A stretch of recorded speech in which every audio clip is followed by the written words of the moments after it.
Je vous présente maintenant Thomas Länger pour la Faculté des hautes études commerciales, HEC. Thomas a été formé en informatique à l'Université technique de Vienne, ville où il a également travaillé quelques années dans le cadre de l'AIT, l'Austrian Institute of Technology. Thomas va nous parler de sa thèse en système d'information réalisée en faculté donc des HEC, faculté où il va revenir tout prochainement pour un postdoc. Le titre de sa thèse, The Everlasting Quantum Security. Merci, merci. Bonjour and good afternoon. It's a pleasure for me to be here today and to be able to present to you some insights to my PhD thesis, which I was glad to complete in February 2013. The thesis was a result of 10 years' work in a very specific field, in the field of quantum cryptography. So from university training, I'm a computer scientist of Technical University of Vienna with a specialization on information security. So it was quite interesting for me to become involved in the development, implementation, and practical evaluation of a technology that actually promised or claimed to enable communication security with an unprecedented level of security, namely a provable, unbreakable security. That was a very strong claim. Because in cryptography, there was always this cycle, making a code and breaking the code and making a stronger code and breaking the stronger code. And this arms race went from the simple ciphers to the complex ciphers of today. Because 2,000 years ago, it was sufficient to use simple transposition ciphers like the famous Caesar cipher. So according to the Roman historian Suetonius, Julius Caesar used a shift of 3 letters, for instance, substituting the character D for the character A to encrypt and protect messages of military significance. This was at that time reasonably secure. By the way, the first account of a method to break this cipher using character frequency analysis has been handed down from the Arabian philosopher and mathematician Al-Kindi of the 9th century.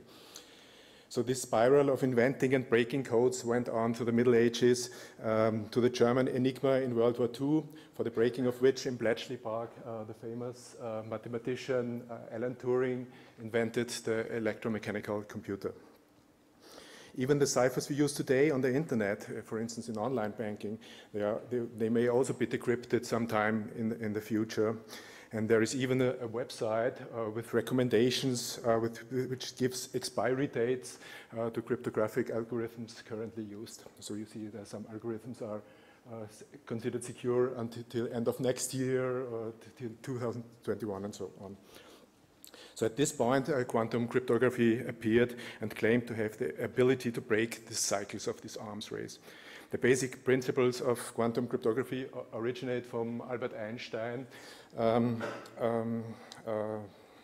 who in 1905 explained the photoelectric effect, introducing discrete quantized packets of light, and as such invented the photons, which are still floating around us today in billions. Since then, quantum mechanics was developed and applied to all branches of physics, like quantum optics, quantum information theory. So in our case of quantum cryptography, it involves measuring and preparing quantum properties of single photons of light. So in the early 1970s, Stephen Wiesner of Columbia University, New York, proposed quantum money, an unforgeable currency using single photons of light attached to a banknote. So it was a Gedankenexperiment, so to say. The paper was not published but 10 years later, and the further seminal paper on quantum crypto from Charles Bennett and Gilles Brassard was published 10 years later. But it was only at the beginning of the 1990s that the technical complexities could be mastered and the first quantum crypto systems could be implemented in the laboratory. So that is how these systems looked like some 10, 15 years ago. And it involved quantum cryptography over a small gap of 10 centimeters of plain air. Okay, when I started to work in the field 2003, we wanted to improve the practicability of quantum crypto systems, that they can be deployed and operated in as other telecom equipment and used to build practical applications. But despite significant effort in several funded projects with a focus on application-oriented engineering, on prototypes and on experiments, the technology could not live up to its promises. The market for quantum crypto did not grow as projected, and the equipment is not common in today's communication infrastructures. And it was argued that the quantum crypto, nevertheless, how interesting it may be, has no economic future and it's not necessary, though. Yeah. After all, the technology is very complex, it's very expensive, so the equipment still costs some 50,000 to 100,000 francs just for one pair of quantum crypto boxes, and it can only span some 100 kilometers, and there's still also a lot of research to do. In this contradictory setting, on the one hand, the fascinating and new promises of unbreakable security, and on the other side, the problematic technical complexity and the limitations, emerged the research questions which I wanted to tackle in my PhD thesis. Is it reasonable to rely on the application, on the actual qualified deployment of quantum crypto? Are there practical applications? And my thesis was, despite the difficulty and limitations, it enables the development of highly secure new applications and services. So I conducted a detailed study of the field from a practitioner's view. After all, the HEC's focus is on the implication and impact for practical commercial operation, on security management, and on managerial decision regarding deployment and use of information technologies. And I identified an interdisciplinary research field at the intersection of several disciplines. The theoretical disciplines like the cryptography and the security protocol design and the theoretical physics and information theory. And on the practical side is all this engineering stuff and the construction of secure systems in information technology. Methodologically, I addressed my work roughly from three sides. I conducted a detailed analysis of security promises of the technology. I developed several use cases, and I tried to assess the factors of supporting or standing against the market uptake. The first results concern the security of quantum crypto. To be able to assess and compare it to other cryptographic algorithms, a security metric is required. So there are roughly two types of cryptographic security. The first class is the class of information theoretic security. Here the security can precisely be quantified and involves a theoretical proof of the impossibility of breaking it. The second class is called computational security, and it's where the security is based on complicated algebraic tasks, and it requires much computing power, and it's unfeasible of breaking, but in theory they are breakable, and of this class are most contemporary use cryptographic functions, like for instance the HTTPS in the online banking, which most of us are using. The problem is there exists no positive security proof.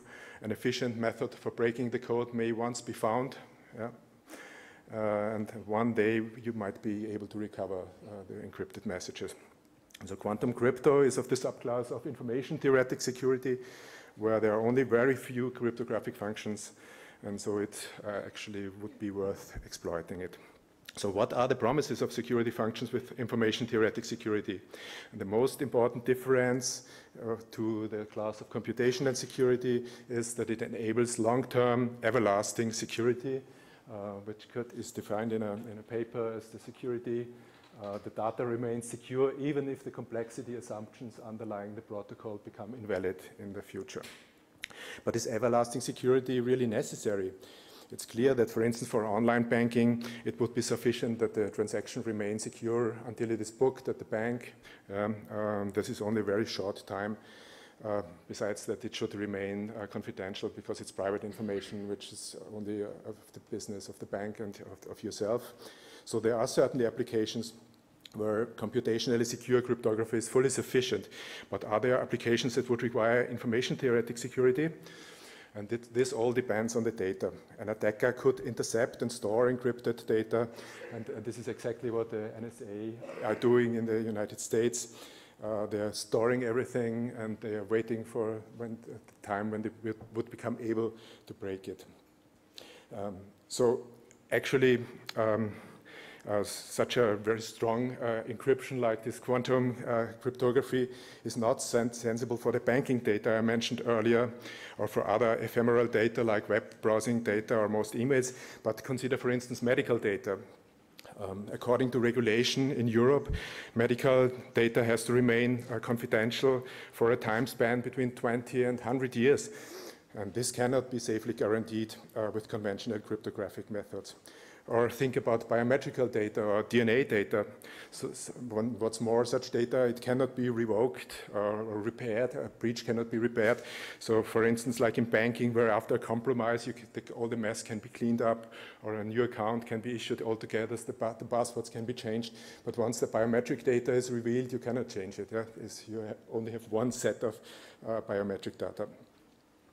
The same is true also for very specific governmental and military data, for instance, which also should remain secret for a longer time.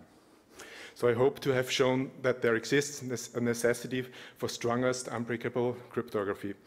But the detailed presentation would certainly go beyond the scope of this short presentation. So if you're interested, I want to direct your attention directly to my thesis. I published it on the internet, it's online, so you can download it and you can see it for yourself. Thank you.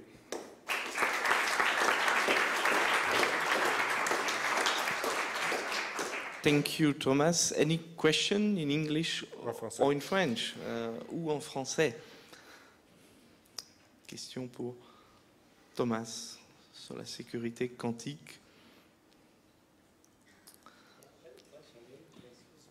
Je me retourne vers mon collègue Vincent Mosier. Est-ce que c'est envisageable? Je comprends que c'est difficile, la technologie est compliquée et chère, mais certaines applications seraient importantes, comme par exemple la protection des données en médecine ou le passeport.